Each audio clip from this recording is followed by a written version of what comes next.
Hello, I'm Adam Newman. This is my official YouTube channel. Please subscribe and support us. Young and the Restless next 2-week full. Welcome back to our channel, soap fans. It is a fantastic day to dive deep into the absolute madness happening in Genoa City right now. Grab a massive cup of coffee, because we have a lot of ground to cover today, and things are getting incredibly intense. Let's just jump right into it. Okay, so I've been thinking about this, and my brain is just spinning in circles trying to make sense of the absolute chaos happening with the summer conglomerate right now. Like, Phyllis Summers is literally on the verge of losing everything, and I am sitting here trying to connect the dots, and I feel like I'm missing something massive, or maybe I'm overthinking it. No, wait, I am definitely not overthinking it, because this is Genoa City, and nothing is ever just a simple business failure. So Michael Baldwin sits Lauren down to tell her that the company is basically bankrupt, or at least teetering right on the absolute edge of it. And here is what is bugging me. Michael seems almost happy about it. I mean, not exactly jumping for joy, but kind of. He is delivering this devastating news to his wife, who has been working her absolute tail off to build something new and exciting with Phyllis. And he has this weird underlying energy like he is secretly relieved. Actually, no. First, I should mention the context of Michael's retirement. We have to look at the psychological baseline here. Michael is hanging up his legal suit. He is stepping back. And Lauren is doing the exact opposite. She is stepping up as Phyllis's number 2, taking on this massive workload. So is Michael just being a petty, bored husband who wants his wife to have more free time to spend with him in his retirement? I mean, that would be incredibly toxic, but this is a soap opera, so we cannot rule it out. But then again, that doesn't explain why the company is failing so fast. A company doesn't just spontaneously combust because Michael Baldwin wants to go on more golf trips. There has to be a catalyst. Okay, wait, let me back up. The news leaks that Victor Newman is pulling strings in the background. Of course, it is Victor. It is always Victor. The timeline says Victor is firing warning shots at his enemies, and he has this indecent proposal or a deal that Phyllis cannot refuse. So basically, the theory here, and I am like 95% sure about this, or maybe 80%, I don't know, is that Victor is the one bankrupting the summer conglomerate. He is picking up the phone, calling his vast network of global associates, and telling them to boycott Phyllis's company. He is actively sabotaging her. And why? Because it goes against the writer's entire philosophy to just let a main character fail naturally and learn a lesson. That is too boring. It has to be sabotage. It has to be a targeted attack. But wait, how does Michael fit into this? This is the part that is keeping me up at night. If Victor is orchestrating the boycott, how does Michael know the exact internal financial status of the company before Lauren even fully grasps the sheer cliff they are falling off of? Is Michael leaking insider information to Victor? Oh my gosh, think about it. If Michael is feeding Victor the internal metrics, the weak points in Phyllis's business model, that would be the ultimate betrayal. Michael and Victor have a long, complicated history. Michael has always had this weird, underlying loyalty to the Newman name, even when it directly conflicts with his own best interests, but to betray Lauren? To actively participate in the destruction of his wife's new chapter, that is dark, like, really, really dark. Or maybe not. I don't know. Maybe Michael knows about a massive lawsuit that is about to hit the conglomerate, something so legally devastating that it will just end everything overnight. As a former legal shark, he would have his ear to the ground for that kind of thing. But if there is a lawsuit, why wouldn't he help them fight it? Why just sit back and tell Lauren it's over? It is weird, like, really weird. The whole thing is just weird. And I cannot stop thinking about how Phyllis is going to react when she finds out. Because Phyllis Summers does not just roll over and die. When she is backed into a corner, she goes feral. She is already paranoid, she is already in attack mode, and if she finds out that Victor is the one holding the match and Michael Baldwin handed him the gasoline, the explosion is going to be legendary. What was I saying? Oh right, Victor's deal. The timeline says Victor is going to sit across from Phyllis and offer her a deal she cannot refuse. This is classic Victor psychological warfare. He breaks your legs, and then he offers to sell you a crutch at an exorbitant price. He is bankrupting her company just so he can swoop in as the savior and force her into some kind of twisted alliance. Maybe he wants her to help him destroy Diane?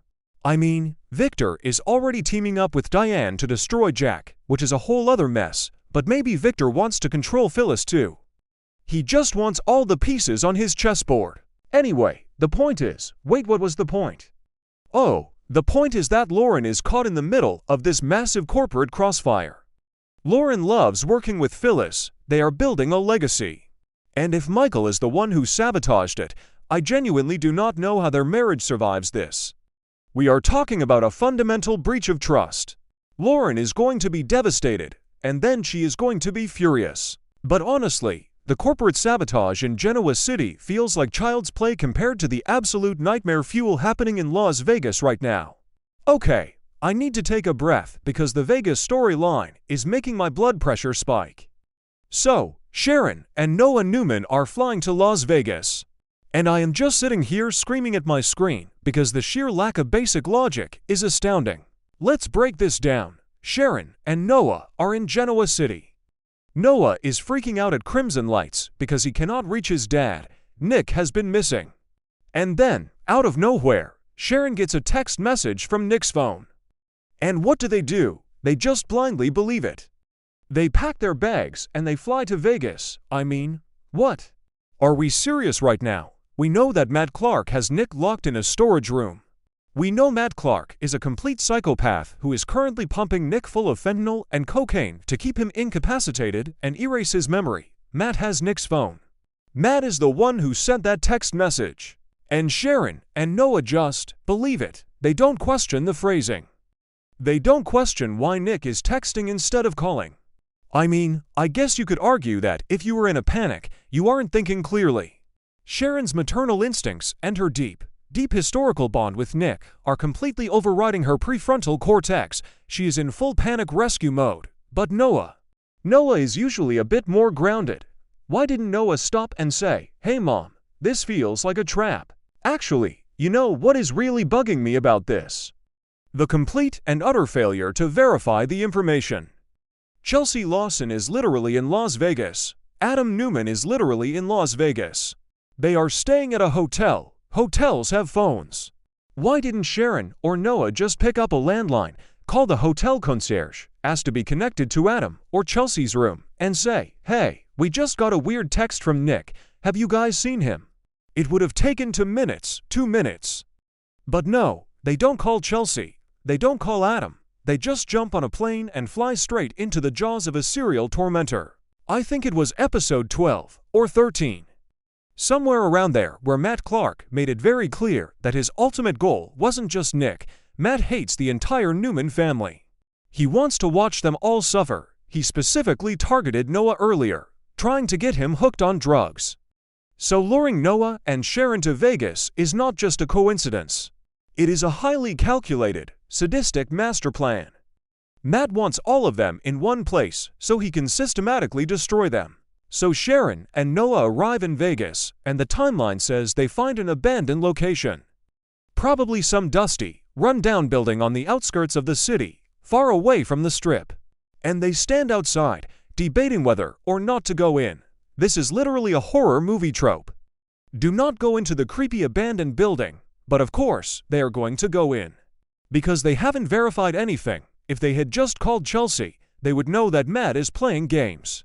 Chelsea would have told them, "Matt came to our room, he told us Nick is dead. Adam went with him to find the body, and now Adam is missing too." Wait, let me backtrack. Adam is locked in the storage room with Nick right now. Adam used his gambler instincts to call Matt's bluff. Matt tried to say Nick was dead, but Adam saw right through it. He forced Matt to take him to Nick, but Matt is always one step ahead, or at least he thinks he is. He let Adam check Nick's pulse, and then he bashed Adam over the head with a fire extinguisher and locked them both in. So Adam is trapped. Nick is dying of a drug overdose. Chelsea is back at the hotel arguing with Riza, completely unaware that Adam is locked in a literal tomb. And now here come Sharon and Noah, walking right into the exact same trap. It is a cascading failure of communication. It is actually physically painful to watch.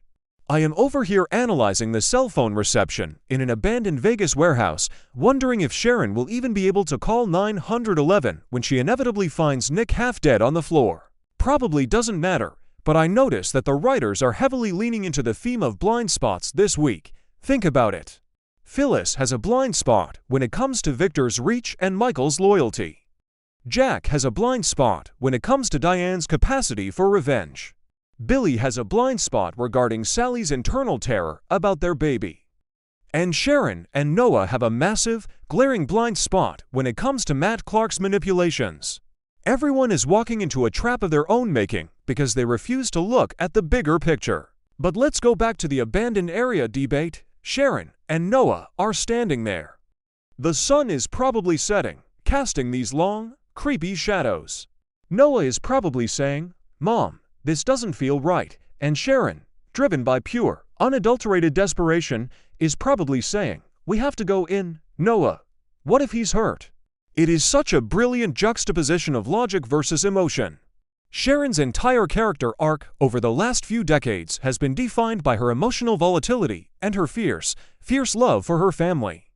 She is not going to walk away from that building. Even if she knows it is a trap, she will walk into it if there is even a 1% chance that Nick is inside. And Matt Clark knows this. That is the genius of his psychological warfare. He doesn't need a complex mechanism to trap Sharon. He just needs to use her own heart against her. He dangles Nick like a piece of bait, and Sharon bites every single time. It is tragic, honestly.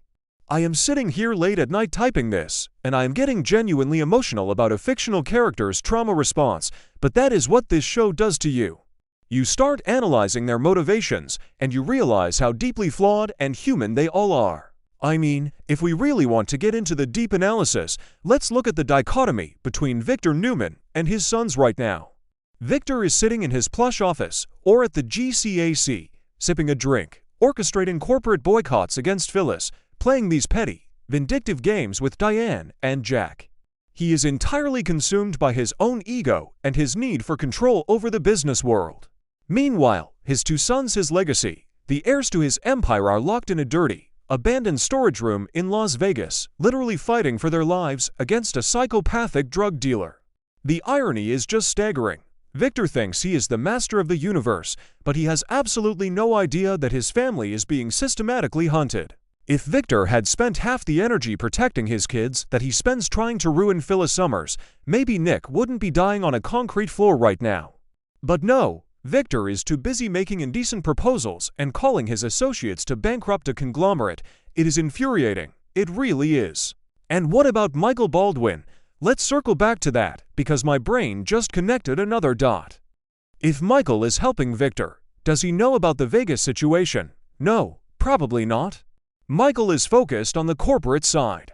But imagine the guilt Michael is going to feel if he helps Victor destroy Lauren's dream and then finds out that, while they were playing corporate Monopoly, the Newman boys were being tortured. The fallout from this week is going to shatter relationships across the entire canvas. Actually, wait, what if Michael isn't helping Victor? What if I'm completely wrong? What if the lawsuit theory is the real one? Let's explore that rabbit hole for a second. Suppose there is a massive, quiet lawsuit that was filed against the Summer conglomerate. Maybe something related to intellectual property, or some shady deal Phyllis made months ago that is finally catching up to her. Michael, being a brilliant lawyer, finds out about it through his back channels. He knows the lawsuit is airtight. He knows the company cannot survive it. So when he tells Lauren the company is failing, he is not happy because he sabotaged it. He is happy because he feels validated in his legal expertise, or maybe he is relieved that Lauren will get out before she is personally implicated. I mean, that makes sense, right? It would absolve Michael of the betrayal aspect. But it doesn't fit the soap opera formula. A random lawsuit is boring. A calculated betrayal by a trusted husband who is secretly working for the town's biggest billionaire. That is Emmy-winning drama, so I am sticking with the sabotage theory. Victor is pulling the strings, Michael is the leak, and Phyllis is about to go scorched earth on both of them. And honestly, I am here for it. I want to see Phyllis Summers in full battle mode. I want to see her march into Victor's office, slam her hands on his desk, and just tear into him. But she is going to need ammunition. She is going to need to figure out exactly how Victor is pulling this off. And if she discovers that Michael is the mole, she is going to use that to tear Lauren and Michael's marriage apart. Phyllis does not care about collateral damage when she is seeking revenge. Okay, my brain is jumping again. Back to Vegas. I just cannot let go of the Chelsea aspect. Chelsea is in the hotel with Riza. Riza is taunting her. Riza is basically telling Chelsea, you don't know the real Adam. You don't know the dark side of him like I do. And Chelsea is standing there, trying to be strong, claiming she and Adam have no secrets. It is such a fragile facade. Chelsea is terrified, and she should be. Because Adam is currently locked in a room with a dying Nick and a psychopath who just knocked him unconscious. When Sharon and Noah inevitably walk into that abandoned building, what are they going to find? Are they going to find Matt waiting for them with a gun? Are they going to find the storage room door locked?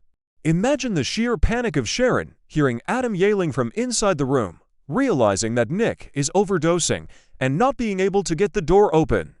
The timeline says Sharon might have to call for help to get Nick to a hospital before it's too late. So she must find them eventually, but the trauma of that moment.